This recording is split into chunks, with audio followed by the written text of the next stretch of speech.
j'ai fait les 200 km qui me séparaient de Châteauroux et de mon restaurant, et je suis allé faire une émission de radio. Et magie et bonheur du truc, c'est que je devais faire une émission de cuisine, et avant, je me suis retrouvé dans une émission de rockabilly, et c'était complètement ubuesque.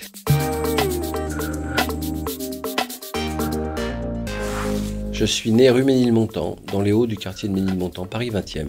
C'était presque la campagne à Paris, plein cœur de Ménilmontant, près du métro Saint-Fargeau, une rue pavée, avec plein de petites herbes qui poussaient entre les pavés, et un microscopique appartement où j'étais avec ma maman.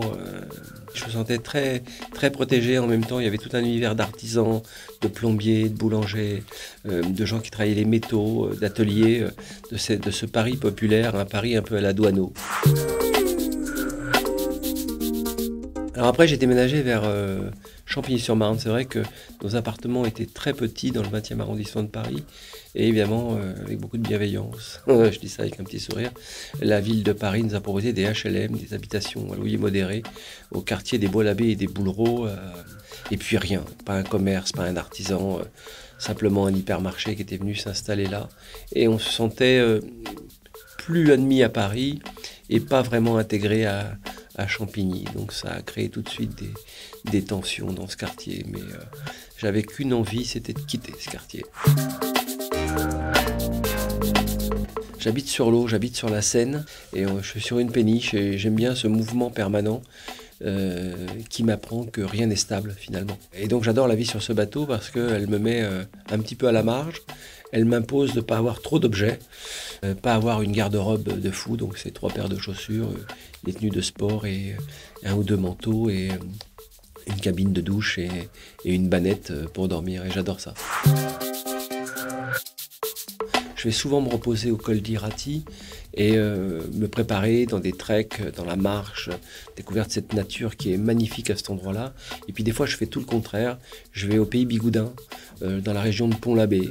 Et là, cette relation avec le menton de la France, pour moi, c'est quelque chose d'assez fort aussi, où je vois ces marées qui viennent frapper ce menton de la France. Et là aussi, j'ai un univers qui est extrêmement fantasmé probablement, mais qui me donne une attractivité aussi riche que celle que je peux avoir pour le col d'Irati ou la région du Lot. La saveur qui m'a transporté, ça a toujours été la saveur du pain. D'ailleurs, souvent les hommes dans la famille disaient « tu parleras quand tu mettras du pain sur la table », c'était souvent dit. Et moi j'ai eu la chance de croiser, de grandir dans ma petite enfance près d'une boulangerie exceptionnelle à Paris, où je voyais qu'avec de l'eau et de la farine et le talent d'un artisan, on arrivait à faire de grandes choses.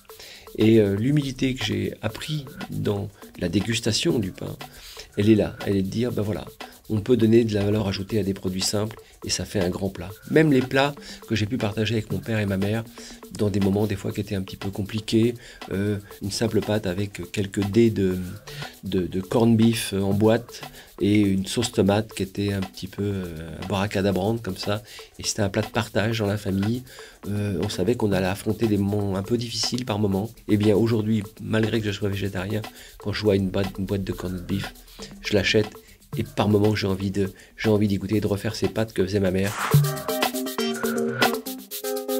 Est-ce que je me suis réconcilié avec les Niçois ? Oui, je crois, parce que c'est pas vieux, j'étais à Nice encore hier, il y a des gens formidables à Nice qui ont fait des choses formidables. J'ai pas oublié non plus que j'avais découvert la cuisine de Jacques Maximin au Negresco à Nice. Puis un jour, j'ai voulu faire un petit contre-pied, qui était un contre-pied malheureux, de vouloir dire je vais réinventer le pain bagna, et c'est une erreur absolue. Et du coup, je me suis pris les foudres de certains Niçois qui attachaient une valeur forte au patrimoine culinaire de leur région, et ils ont raison.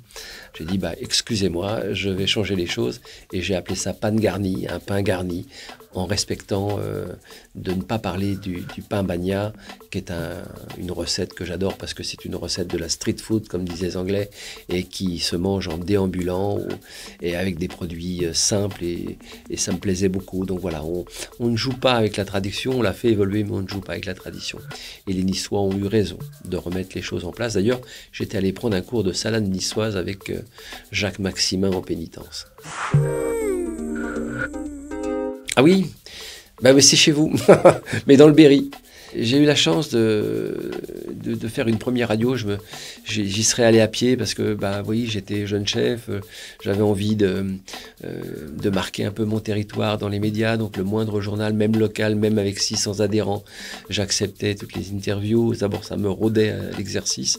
Et puis, France Bleu m'appelle un jour pour aller à Châteauroux. Et j'ai fait les 200 km qui me séparaient de Châteauroux et de mon restaurant. Et je suis allé faire une émission de radio. Et magie et bonheur du truc, c'est que je devais faire une émission de cuisine et avant je me suis retrouvé dans une émission de rockabilly et c'était complètement ubuesque et j'ai gardé une affection toute particulière. D'ailleurs après j'ai beaucoup enregistré avec Radio Bleu Gironde et avec beaucoup de bonheur d'ailleurs parce que je me souviens de ce journaliste qui était très très très pertinent en termes de gastronomie. C'était mon premier rodage dans le monde de la radio et tout le monde sait que j'aime beaucoup la radio.